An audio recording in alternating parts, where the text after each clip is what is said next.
जमथरा और डोंगरी में हमारे गोंडी धर्म प्रचारक तिरुमाल शंकर साह इरपाची जी, हमारे बीच में क्षेत्रीय विधायक तिरुमाल सोहन वाल्मीकि जी, हमारे इस कार्यक्रम के संयोजक आयोजक राम अवतार धुर्वे जी और उनकी टीम चंद्रमोहन कुमरे जी, यहाँ समस्त उपस्थित सभी साथियों को माताएं, युवा शक्ति, पितृशक्ति, मातृ शक्तियों को मेरी ओर से जय सेवा, जय बड़ादेव, जय गोंडवाना।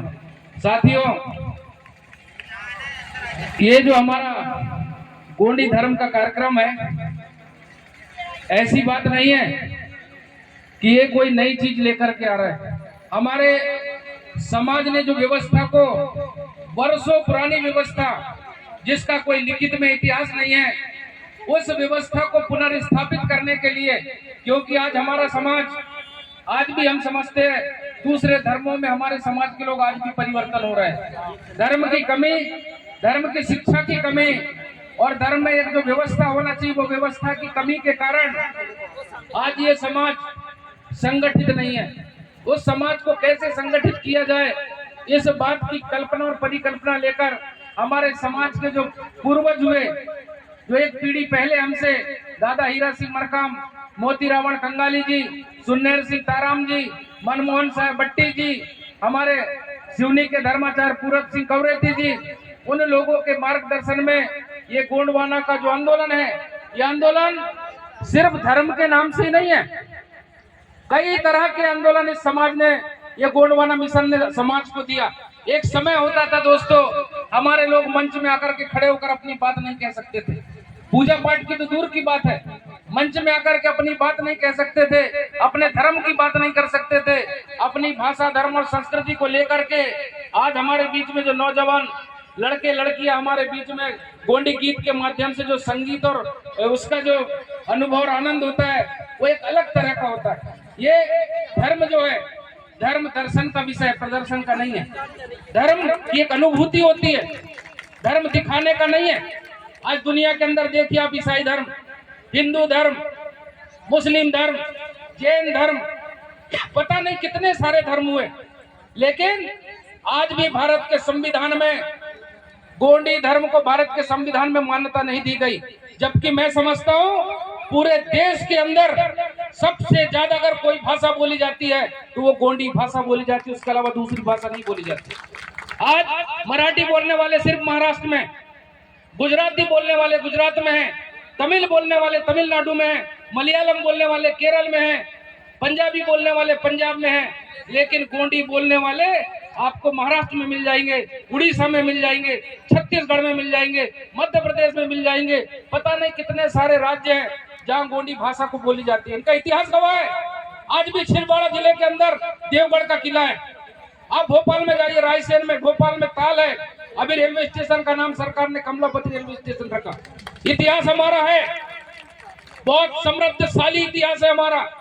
उस इतिहास को बाहर से जो लोग आए हुए हैं, जो इतिहास बताता है 3500 वर्ष पूर्व यहाँ पर हिंदू धर्म का आगमन हुआ।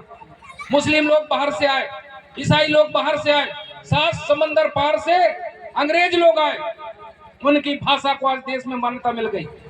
स्कूलों में अंग्रेजी भाषा पढ़ाई जाती है, लेकिन हमारी गोंडी भाषा को आज तक मान्यता नहीं मिली। ये लड़ाई गोंडवाना राज, गोंडी भाषा, धर्म और संस्कृति को भारत के संविधान में स्थापित करने की है। ये लड़ाई सिर्फ ताली बजाने की नहीं है, ये नाचने गाने तक सीमित नहीं है। आज हम लोग देखते हैं हमारा समाज, नेता लोग आते हैं उनके सामने नाच देते। समाज की पहचान एक नाचने वालों के रूप में हो गई है कई जगह। तो हमें, जहां हमारा कार्यक्रम होता है वहां बेशक नाचिए, जहां हमारा धर्म संस्कृति की बात होती है उसको मानिए। आपको कोई बाध्य नहीं कर सकता, स्वतंत्रता है। हमारे धर्माचार्य ने भी कहा ये हमारा धर्मनिरपेक्ष देश है और यहाँ पर सबको अपनी अपनी आजादी है, जो जिसको माने। लेकिन जिस धर्म में आप पैदा हुए, मैं आपको थोड़ा सा बताना चाहता हूँ। एक मुसलमान के इतने से लड़के से पूछिए आपका धर्म क्या है, वो बताएगा मुस्लिम। आपकी भाषा क्या है, उन्हें का उर्दू। आपका भगवान कौन है, उन्हें का अल्लाह। आपका धार्मिक स्थल कहाँ है, मक्का मदीना। आपका धर्म ग्रंथ क्या है, तो उन्हें का कुरान। मैं ये क्या 70 साल के किसी बुजुर्ग से पूछता हूँ कि दादा आपका सरनेम क्या है, तो बोले उइके। आपका देव खिरियान कहाँ है तो पता ही नहीं है उसको, नहीं मालूम उसको। तो हमारा धार्मिक स्थल अभी कछारगढ़ है। आप कछारगढ़ जाइए, जहां से गोंडी धर्म की उत्पत्ति, माँ कली कंकाली के जो 33 बच्चे हैं, जो हमारे कथाओं में हमारे धर्माचार्यों के माध्यम से समाज के बीच में बात रखते हैं, उस चीज का साक्षात अगर आपको दर्शन करना है तो अभी 10 तारीख से 14 तारीख तक कछारगढ़ का मेला लगने वाला है। वहां देश और विदेश के लोग आते हैं, अंग्रेज लोग भी वहां पर आते हैं, अध्ययन करते हैं। तो ये जो वास्तविक चीजें हैं, इस चीज को रखने के लिए हमारे धर्माचार्यों के माध्यम से, हमारे गीत और संगीत के माध्यम से भी हम लोग देखते हैं हमारा बहुत आगे धीरे धीरे धीरे हमारा जो आंदोलन है समाज का, इस आंदोलन में धर्म भी, संस्कृति भी और भाषा भी धीरे धीरे आगे बढ़ रही है। लेकिन एक ही जगह हम लोग मार खा जा रहे हैं, और वो चीज यहाँ बोलने की नहीं है। आप लोग सब समझते होंगे कहाँ हम लोग मार खाते हैं। हमारे धर्माचार्य ने भी इशारा किया था कि अगर अपनी भाषा, धर्म और संस्कृति की रक्षा करना है, भारत के संविधान में गोंडी भाषा धर्म को अगर स्थापित करना है, इस धरती में अगर फिर से गोंडवाना राज की स्थापना करना है, तो बेशक आपको इस गोंडवाना के झंडे के नीचे एक मुट्ठी में बनकर रहना पड़ेगा, एक सूत्र में बनकर हमको रहना पड़ेगा, तब कहीं आने वाली पीढ़ी बच पाएंगी।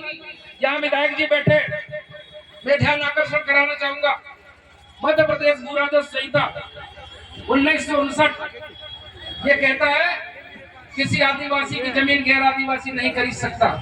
शायद आपको जानकारी होगी, छिंदवाड़ा जिले के अंदर हजारों एकड़ आदिवासियों की जमीन शासन और प्रशासन के लोग मिलकर के आदिवासी को जमीनों को लूटने का काम किया जा रहा है।